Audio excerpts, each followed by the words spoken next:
আসসালামু আলাইকুম।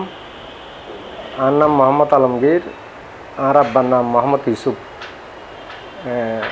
গত হাইল রাত 9টার দিকে আর প্রতিষ্ঠানতন আর আব্বা আসার সময় আর বাসা তাইয়ের প্রতিষ্ঠানতন ওই ওয়াবদার গেটের জেলা পরিষদ আবাসিক আসার সময় এই বাসার পাশাপাশি যাই না ওর এই মাথার খারাপ লাগিয়ে হঠাৎ এতুন হড়ে উদা হয়ে গিয়ে আর বাসাত ন যায়।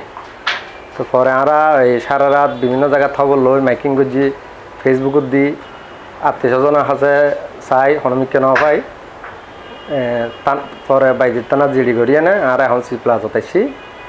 আর আব্বার সন্তান চাইনারা শনিকে যদি আর আব্বারে হনমিককে দেখিতা হন তো অবশ্যই আর অনুগ্রহ করি আর এই ওর সন্ধান দিবেন।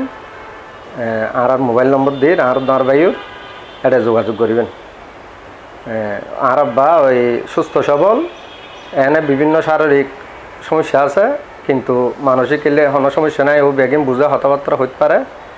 এনে শারীরিক বিভিন্ন সমস্যা আছে, তো এনে সুস্থ, আলহামদুলিল্লাহ সুস্থ। ওর এই লম্বা 5 ফিট 8 ইঞ্চি, গায়ের রং ফর্সা, চুলদারি সাদা, কথাবার্তা ব্যাগ হইতে পারে, সুস্থ আছে।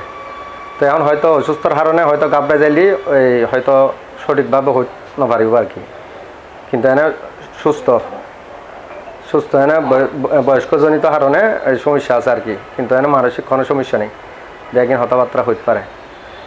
জি আমি বাইজির থানাটুকু জিডি করি। আর দোয়ান হলো দে এই অক্সিজেন জালালাবাদ ওয়াবদার গেট এই তো আর বাসা ওই জেলা পরিষদ আবাসিক এই 100 গজর মতো। এই আর দোয়ানতন বাসাত আসতে সময় রাত 9টার দিকে আর কি। বাসার ন যাই ও এই মাথার থজা খারাপ গিয়ে হনমিককে গিয়ে আর তোয়াই ন ভাই আর সারা রাত তোয়াই বিভিন্ন জায়গার খবর লই, এই সিটাং মেডিকেলত লই বিভিন্ন জায়গার খবর লই, আত্মীয় স্বজনের বাড়ির খবর লই, মাইকিং করে দিই, ফেসবুকত দিই, এখনও পর্যন্ত কোনো সন্ধান না পাই। অবশ্যই আর কেন মেহরবানি করে যোগাযোগ করবেন। আর নাম্বার দেওয়া আছে, এটা এই নম্বরে যোগাযোগ করবেন। আসসালামু আলাইকুম।